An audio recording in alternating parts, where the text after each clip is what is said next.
us now from Singapore is Vivek Vaidya. He's Director of Automotive and Transportation for Asia Pacific at Frost & Sullivan. Vivek, thanks a lot for joining us. I want to first of all ask you about the GM story here at the moment. What a turnaround.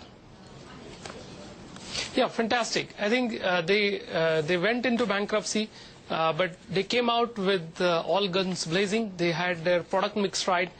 They also focused big time on the Avios and these models which are more fuel efficient, and that has caused the turnaround. This year, if our projections go right, yeah?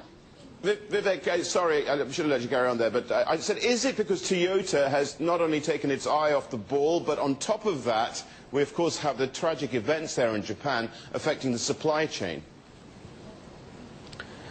Yeah, I think Toyota is right now is in a fix.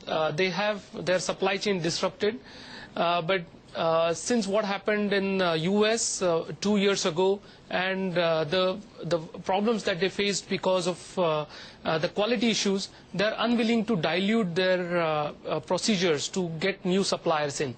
And they're like caught between devil and the deep sea. On one hand, the supply chain is disrupted. On the other hand, it's very hard for them to get new suppliers because of the stringent quality processes. And that's what they have to tread very carefully in this particular way.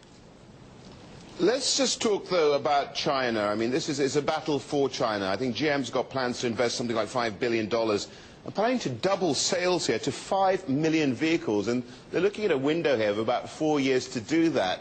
I mean, is that feasible? Yeah, if you look at China is like the huge untapped market. If you look at the penetration of cars in China, it's just about 30 cars per thousand, which is so it has a big upside potential. Now, whether they'll be able to double in 4 years, that's something that we need to really think through.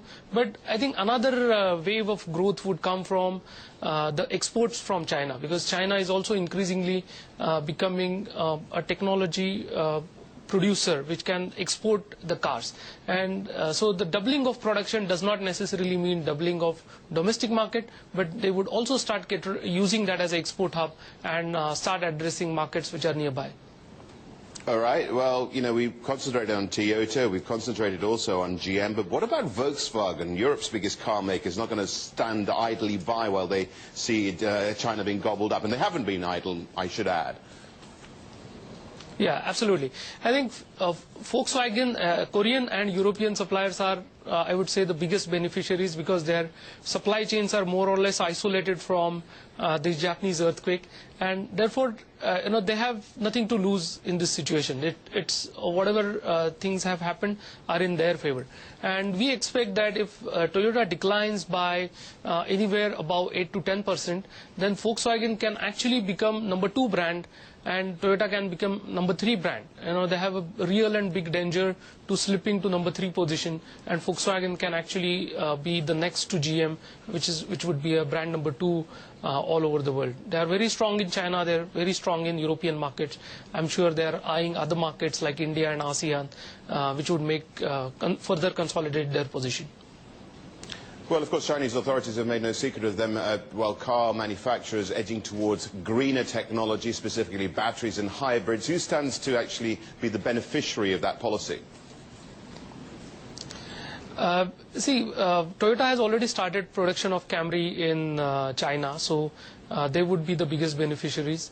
The other beneficiaries would come from the Chinese car manufacturers. The Chinese car manufacturers do have the technology of producing battery-powered vehicles, which are not necessarily as sophisticated as the vehicles that the Western companies would produce, but they are good enough for the market. And we see that as a huge market in rural areas where they would produce battery-powered vehicles which can be used locally, which are not necessarily sophisticated but very, very effective. So this green technology would actually benefit the local players as well as the high-end players which are playing in hybrid. Vivek Vaidya, thank you so much for joining us from Frost & Sullivan. Thanks, Rishad. Thank you so much. The prospects for the motor industry in China and elsewhere.